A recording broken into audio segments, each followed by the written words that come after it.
Quel est le moyen le plus efficace pour éviter de s'emballer?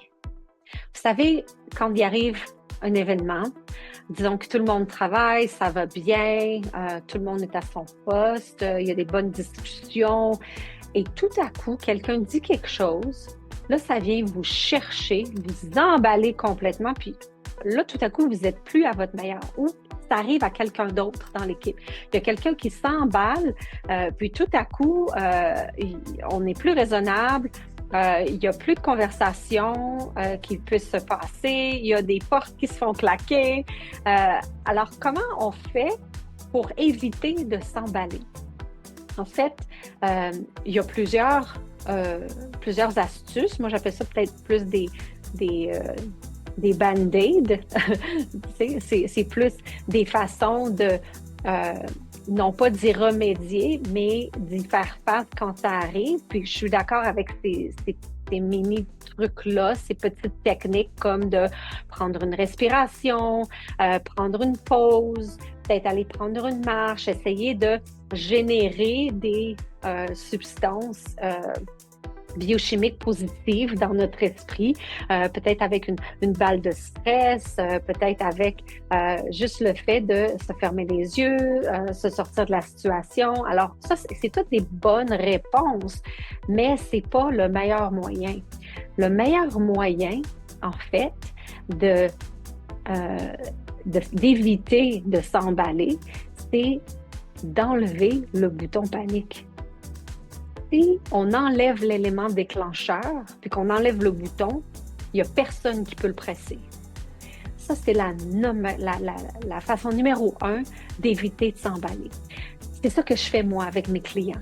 J'aide les gens à essayer de trouver dans leur passé, puis d'essayer de déconnecter cet élément déclencheur-là. Parce que ce qui est en train d'arriver n'a pas habituellement la force de nous faire nous emballer de cette façon-là. C'est le fait qu'il y a eu une grande accumulation. Parce que quand la première fois que c'est arrivé, on est devenu en surcharge de cortex préfrontal parce qu'on avait de la colère, de la peur, de l'angoisse, peu importe qui était l'émotion. C'est une émotion qui est très puissante.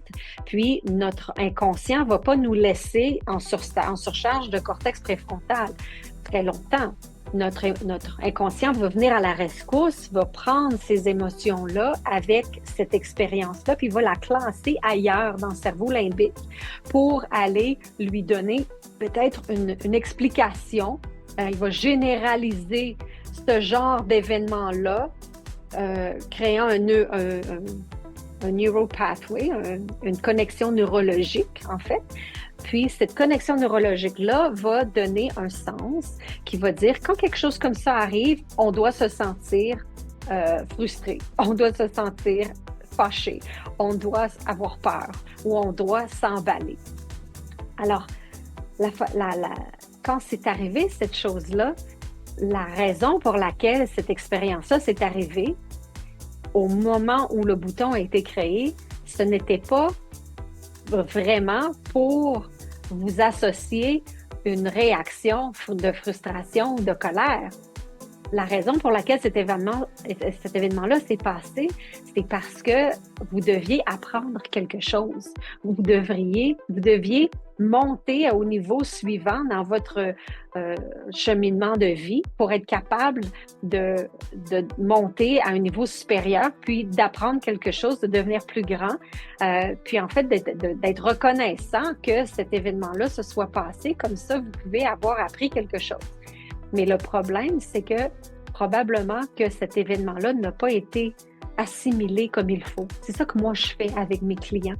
On regarde dans le passé pour voir, OK, quand quelque chose comme ça qui se produit, alors ce que vous pouvez faire de votre côté, c'est d'essayer de voir c'est quoi mon bouton?